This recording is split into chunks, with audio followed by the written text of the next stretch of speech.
के लिए आया हूँ, प्राणों को त्यागने के लिए आया हूँ। महाराज ऋषि ही कहा प्राणों को त्यागने के लिए आया हूँ। उसी समय संत भगवान ने कहा, ब्राह्मण देवता क्यों प्राणों को त्याग रहे हो, क्या कारण है? महाराज ऋषि ही संत ने कहा क्या कारण है? ब्राह्मण देवता रोते रोते बोले, प्रभु मेरे कोई संतान नहीं, और महाराज मैंने घर में एक गाय को पाला है, वो भी बांझ निकल गई। महाराज मैं अपने हाथ से जिस वृक्ष को लगाता हूँ वो वृक्ष भी चलता नहीं, अब क्या किया जाए? इसीलिए मैं संतान ना होने के कारण मैं अपने प्राणों को त्याग दूंगा। जिससे ही कहा प्राणों को त्याग दूंगा, उसी समय आज संत भगवान ने कहा, ब्राह्मण देवता क्यों संत, क्यों तुम संतान के चक्कर में पड़े हो? क्या संतान से सुख प्राप्त होगा? संतान से सुख मिलने वाला नहीं है, संतान के चक्कर में मत पड़ो। आज संत भगवान ने कहा, तुम्हें पता है ना महाराज सगर के 60,000 पुत्र थे, क्या उनको संतान से सुख की प्राप्ति हुई? नहीं हुई। क्यों संतान के चक्कर में पड़े हो? सुंदर सा भजन करो, परमात्मा को याद करो, परमात्मा का ध्यान करो, उसी से कल्याण होगा, अन्यथा संतान से कल्याण होने वाला नहीं है। आज महाराज जैसे संत भगवान समझा रहे हैं ब्राह्मण देवता को, लेकिन ब्राह्मण देवता को समझ में नहीं आया। आज ब्राह्मण देवता ने एक ही मन में ठान लिया, मुझे तो संतान चाहिए। ब्राह्मण देवता कहते मुझे संतान चाहिए, नहीं तो मैं अपने प्राणों को त्याग दूंगा। और महाराज मैं आपके सामने प्राणों को त्याग दूंगा, और जब मैं आपके सामने प्राणों को त्यागूंगा तो तुमको ब्रह्म हत्या लग जाएगी। अब संत ने विचार किया, ये तो आफत पड़ गई है, मैं तो जा रहा था अपने काम से, कहाँ आफत को ले लिया। अंत में संत ने कहा, अरे ब्राह्मण देवता मैंने तुम्हारी मस्तक की रेखाओं को पढ़ लिया है, तुम कहते हो इस जन्म में, लेकिन ब्राह्मण देवता तुम्हें पता है ना, एक नहीं दो नहीं 7 जन्म तक तुम्हारे संतान के योग नहीं है।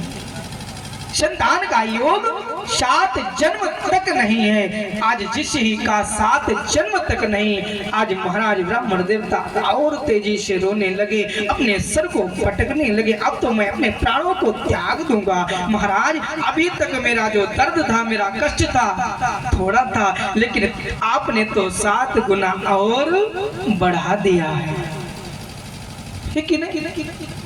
महाराज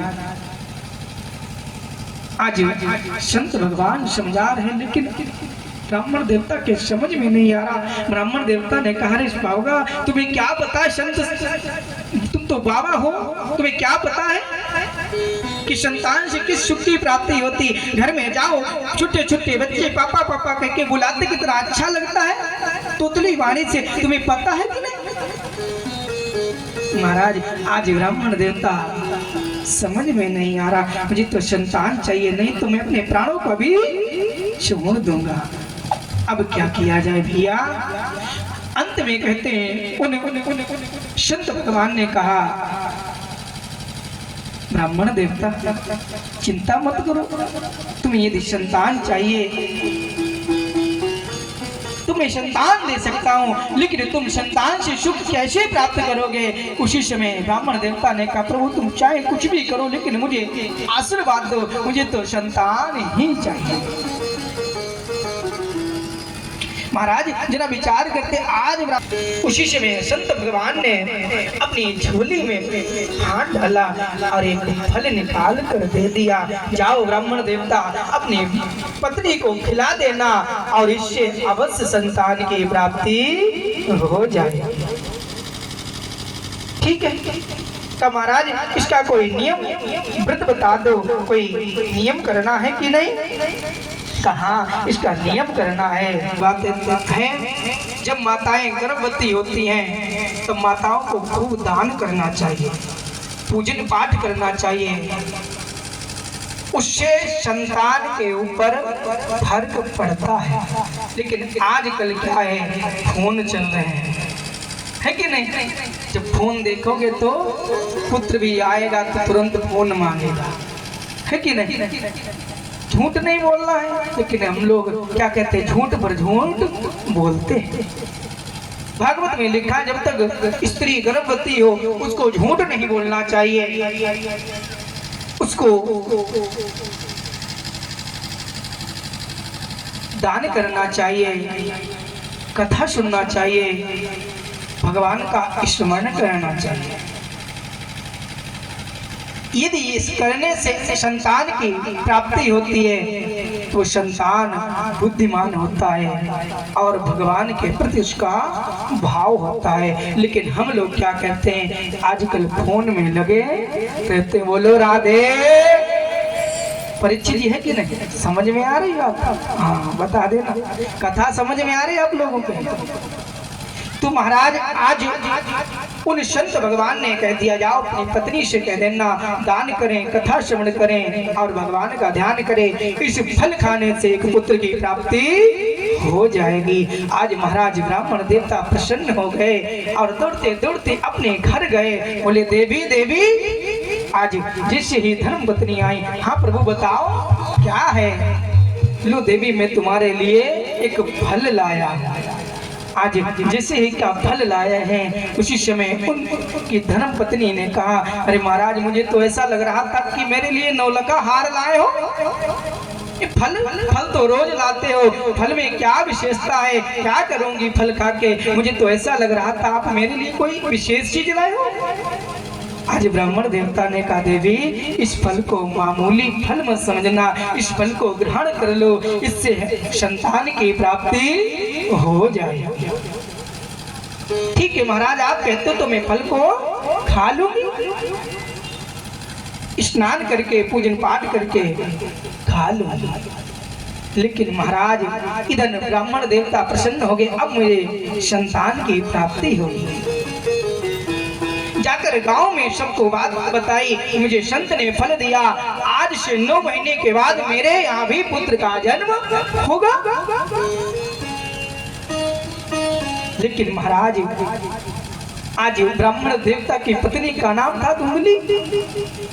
आज उस देवी ने फल को रख दिया, तब तक एक पड़ोसिन आ गई। पड़ोसिन से आज धुंधली ने कहा, बहन आज मेरे पति देव एक फल लाए हैं और बोले इस फल को खा लो, संतान की प्राप्ति होगी। और बहन मुझे जरा विचार करके बताओ, क्या फल खाने से संतान की प्राप्ति होगी? आज महाराज उनकी पड़ोसिन ने कहा, हाँ बहन हो सकता हो, किसी सिद्ध पुरुष का फल है, खा लो, संतान अवश्य प्राप्त होगी। बहन मैंने सुना है कि जब स्त्रियां गर्भवती होती हैं तो भाग नहीं पाती, कष्ट होता है, अधिक भोजन नहीं कर पाती। आज तर्क वितर्क पड़ोसिन से करने लगी। मैंने सुना है ना बहन कि 12 साल सुखदेव जी महाराज अपनी माँ के गर्भ से नहीं निकले।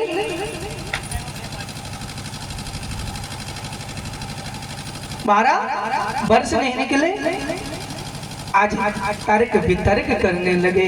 अंत में बता उसकी बहन ने कहा, उसकी पड़ोसिन ने कहा, यदि आपको फल खाना है तो खा लो, अन्यथा नहीं खाना है तो कोई बात नहीं।